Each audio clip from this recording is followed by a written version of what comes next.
ये कैसा परिहास है? एक स्त्री के विरुद्ध हथियार चलवा दिया आपने हमसे। हम बस आपकी परीक्षा ले रहे थे। हम देखना चाहते थे कि बाईजीलाल ने जिसे सेनापति नियुक्त किया है अपनी सेना में, वो इस काबिल है भी या नहीं। हमें तो लगता है जब तक अफगान पूरी तरह हमारी सीमाओं से नहीं चले जाते, बाईजीलाल हमारी परीक्षा लेना नहीं छोड़ेंगे। बहुत रक्त बह चुका है आपका, हम लेप भिजवा देंगे, लगा लीजिएगा।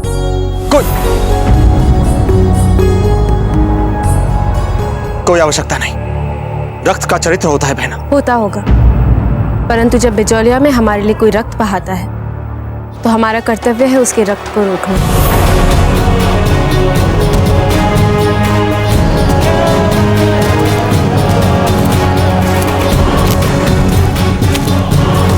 सिपाहियों, चले मेले में चलते हैं।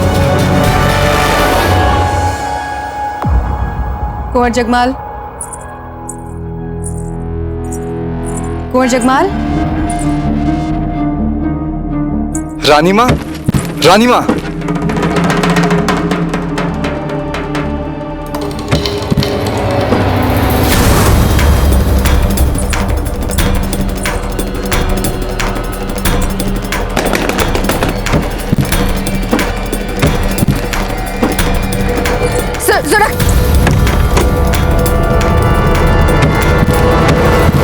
रानी माँ।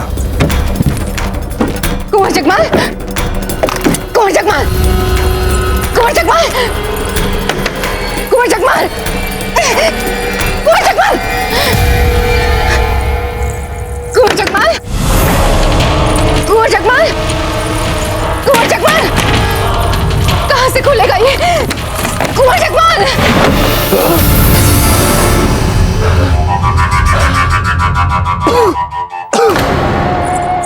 जगमाल,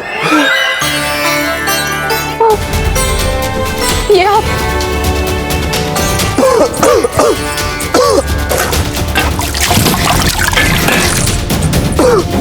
किसने ऐसा दुस्साहस किया आपके साथ? बताइए हमें, किसने ऐसा दुस्साहस किया? आप ठीक तो है ना? हम सुरक्षा करने को बुलाते हैं। रानी माँ, हमने स्वयं ही अपने साथ ये प्रयोग किया है। हम सिर्फ ये देखना चाहते थे कि अगर हम किसी को इस काष्ठ पेटी में बंद कर दे तो वो कितनी देर तक जीवित रह सकता है। पता है, इस काष्ठ पेटी में एक छिद्र बन जाना तो ठीक रहेगा। बुद्धि भ्रष्ट हो गई आपकी। आप जानते हैं आप क्या कर रहे हैं? रानी माँ, हमारी बुद्धि को कुछ नहीं हुआ है। हम तो बस बहुत आगे की सोच रहे हैं। हम बस कम से कम जगह घेरने वाला यातना कक्ष बनाने की तैयारी कर रहे हैं। ये यातना का खेल प्राणघाती हो सकता है कुंवर जगमाल, जानते हैं ना आप? हम बहुत कुछ जानते हैं रानी माँ। संभवतः आप ये नहीं जानती कि इस समय रावत जी ताजीराज के कक्ष में हैं। आप जाके उन्हें संभालिए।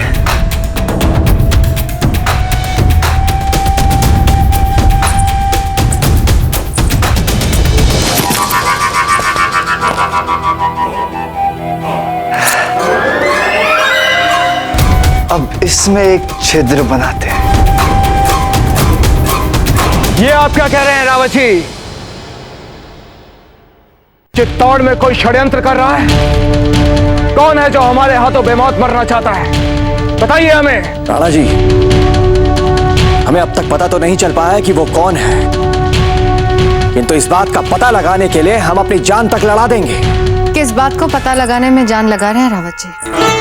धीर भाई जी, कुंवर प्रताप ने इनसे कहा है कि कोई है जो चित्तौड़ में हमारे विरुद्ध षड्यंत्र कर रहा है। कहीं इनको कुंवर प्रताप पे हुए आक्रमण के बारे में पता तो नहीं चल गया? क्षमा कीजिए राणा जी, परंतु हमें ऐसा लगता है कि रावत जी खुलकर सारी बात नहीं बता रहे हैं। रावत जी, हमारा आदेश है कि आप हमें पूरी बात बताएं। राणा जी, एक अपराधी टोली द्वारा आत्मघाती आक्रमण हुआ है बिजोलिया में हमारे बाबूजीराज प्रताप पर। कुंवर प्रताप को कहीं चोट तो नहीं आई? कहीं अधिक लगा तो नहीं है उन्हें? जी नहीं रानी साहब, एकलिंग जी के आशीर्वाद से हमारे बाबूजी राज प्रताप एकदम ठीक है। रावत जी, कौन है जिसने कायराना आक्रमण किया है कुंवर प्रताप पर? पता लगाइए और उसे हमारे सामने लेकर आइए। जी राणा जी। रावत जी, हमने आपके और आपके परिवार के बारे में बहुत कीर्ति सुनी है।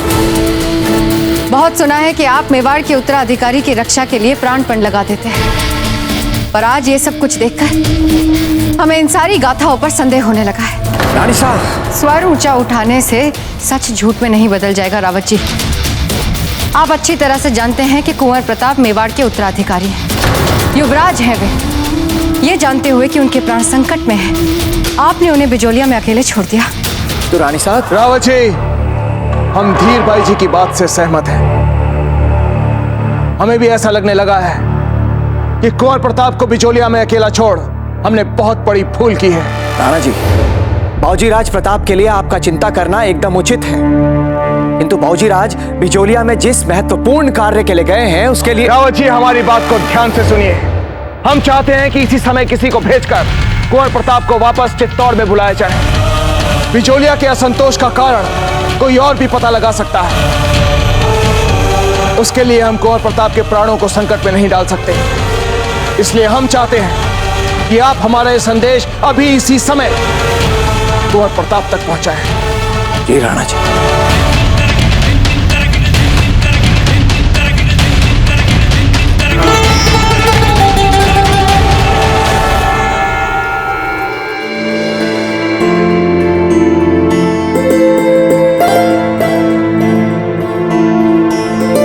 देखिए अजबदेव, हमने कान्हा जी के लिए नए वस्त्र बनवाए हैं।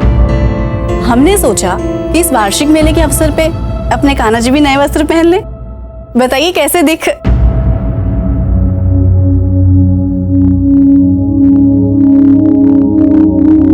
अजबदेव, आप इस समय मंदिर में क्या कर रही हैं? कुमकुम कहाँ पर है?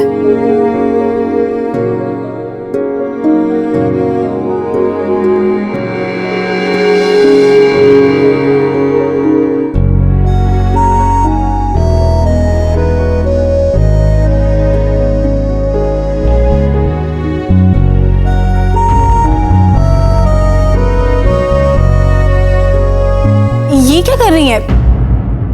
कुमकुम जल में?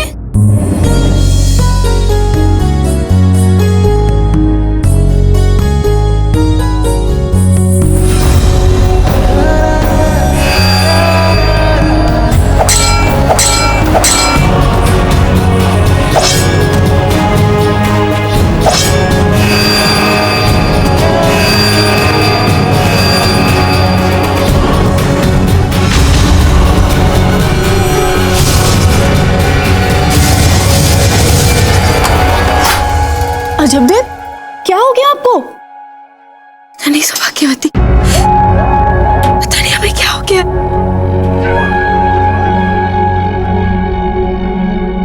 हमें मेले में जाना है,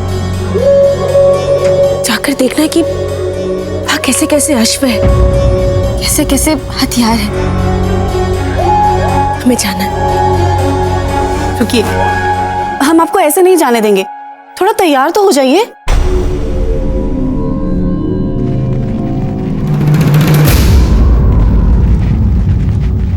बिजोलिया के वार्षिक मेले में आप सभी का स्वागत है। आइए आइए, स्वागत है, स्वागत है। मवेशियों को बेचने के लिए हमें अलग स्थान नियुक्त किया है। आइए, हम बताते हैं। आइए।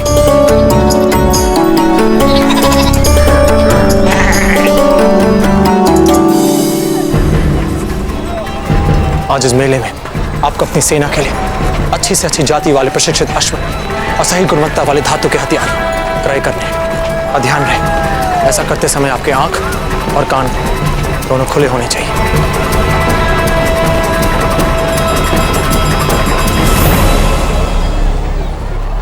याद है ना तो तलवार की धार इतनी तेज हो कि हमारी इच्छा के बिना ही सामने वाले को काट दे, ना ही इतनी बूथरी आवश्यकता पड़ने पर हमें ही धोखा दे दे। समझ गए? समझ गए?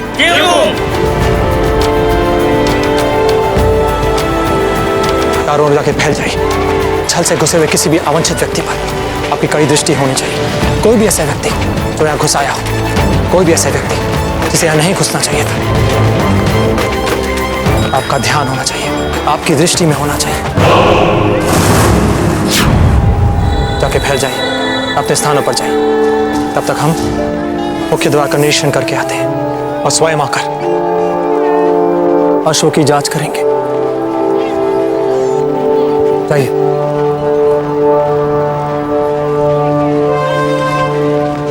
हुकुम, इतनी भीड़ भाड़ में हम उन्हें पहचानेंगे कैसे? बहुत सरल है। जिन्हें हथियार बेचने होंगे वे अपने हथियार आदि का प्रचार करने के लिए बढ़ चढ़कर आगे आएंगे। ग्राहकों के मन को लुभाने के लिए कई प्रकार के करतब करेंगे। और जिन्हें हथियार क्रय करने होंगे वे उन्हें देखेंगे, परखेंगे, उनका मोल भाव करेंगे। और जो व्यक्ति चुपचाप शांत इधर उधर ताक झांक कर रहा होगा, संदेहास्पद ढंग से भटक रहा होगा, उस व्यक्ति पर ध्यान देने की आवश्यकता है। हो सकता है कि वो अवांछित हो। हमारे लिए मेले के द्वार खुल चुके हैं और जो व्यक्ति हम पर आक्रमण करना चाहेगा, खुला द्वार अर्थात खुला आमंत्रण, इनकी सुरक्षा करना हमारा उत्तरदायित्व है। अब आप सभी चारों ओर फैल जाइए, आंख कान खुले रखिए, सर्वत्र।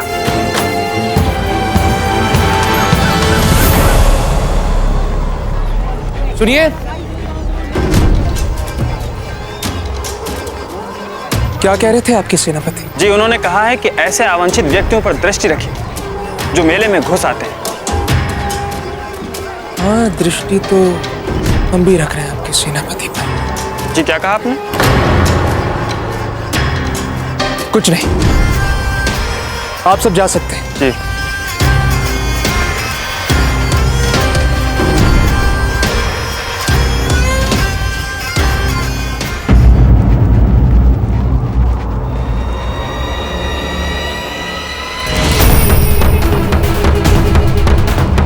जाइए।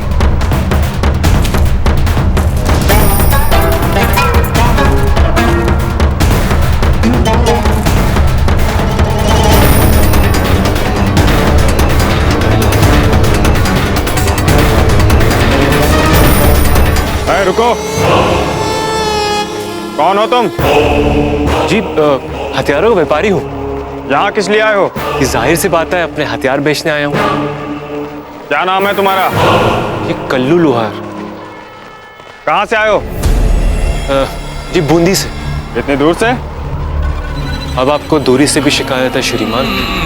नहीं, मतलब जब दूसरा कोई व्यापारी नहीं आया बूंदी से तो तुम वहां से अकेले ही चले आए? अब आप जानबूझकर मुझे गुस्सा दिला रहे हैं। तो क्रोध करके क्या कर लेगा तू हमारा?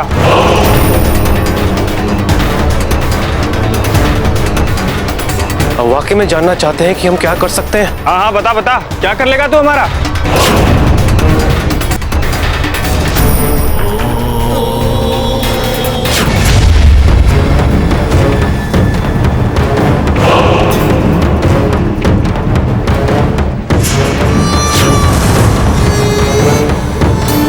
सिपाही जी, सिपाही जी, हमने भली भांति इनकी जांच कर ली है। ये बूंदी के प्रसिद्ध हथियार निर्माता कल्लू लोहार है। आप इन पर विश्वास कर सकते हैं। बेचने दीजिए इन्हें इनके हथियार। जो हुकुम पर्वतदास जी। आओ। आइए कल्लू लोहार जी, आइए।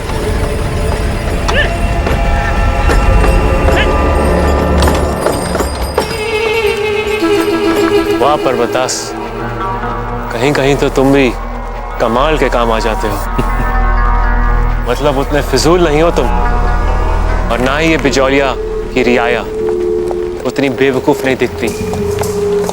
कमाल का मेला लगा लिया है और यहाँ चल रहे जबरदस्त कारोबार को देखते हुए ऐसा लग रहा है कि यहाँ की फौज बहुत जल्द एक अच्छी खासी मजबूत हथियारबंद फौज में तब्दील हो जाएगी। जी हाँ, वही है वो।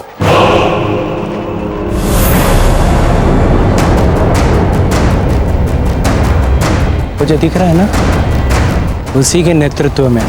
तो ये है वो जनाब जिन्होंने अपने कांधे पर बिजौलिया की तकदीर बदलने का जिम्मा उठा रखा है। इस अश्व के दूध के दांत तक नहीं गिरे। भला ये सेना की मेहनत और चुनौतियों के उत्तरदायित्व को कैसे वहन कर पाएगा?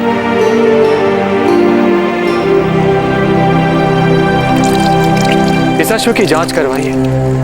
जब से आया है जल ही पीते जा रहा है। भला कोई स्वस्थ अश्व इतना जल पीता है क्या? ये वही वीर है जब पत्ता अफगानी सैनिकों की टुकड़ी के बीच में फंस गया था, तब इसने अकेले उस अफगानी सैनिकों की टुकड़ी को परास्त करके पत्ता की जान बचाई। इस वीरता के कारनामे के बाद अब तो स्थिति यह है कि बिचौलिया के बच्चे बच्चे के मुख पर इसकी वीरता के चर्चे हैं। भरवत दास, शायद तुम कुछ भूल रहे हो, तो तुम्हें याद दिलाऊं। उसने जिन सिपाहियों को मारा था, सिपाही बादशाह खान के थे। श्रीमान, इसीलिए हम सारी ये बातें आपको बता रहे ताकि आपको उसकी वीरता के बारे में पता चले। अब हमारे बाजीलाल को ही देख लीजिए। आज तक ना तो उन्होंने किसी बाहरी व्यक्ति पे विश्वास रखा, ना ही सरलता से किसी की वीरता का लोहा माना है। पर इस पर बाजीलाल भी पूर्ण विश्वास कर रही है आजकल।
माशाअल्लाह माशाअल्लाह, क्या आला नस्ल का अश्व है। हम इस अश्व की सवारी खुद करेंगे।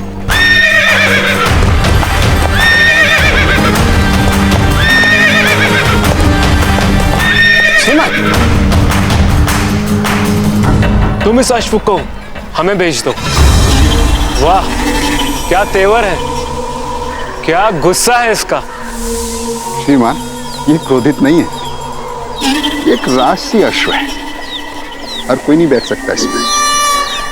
आप मुझे देख लीजिए ना, मैं हूं इसका मालिक और आज तक मैं स्वयं इस पे नहीं बैठ पाया और ना ही आज तक इसे बेच पाया।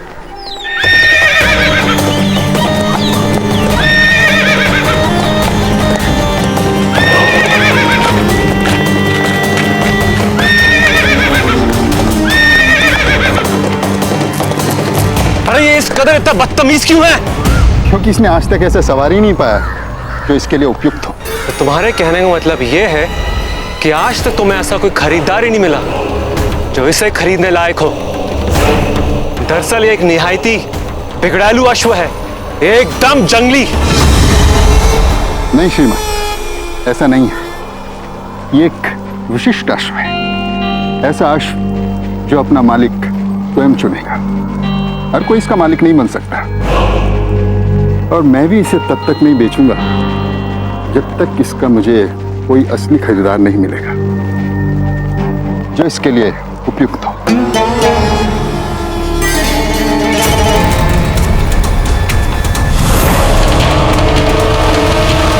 तुम एक काम करो, तुम अपने इस बिगड़ैलू घोड़े को उस शख्स को बेचने की कोशिश करो, शायद तुम्हारी मुराद पूरी हो जाए। चलो देखते हैं।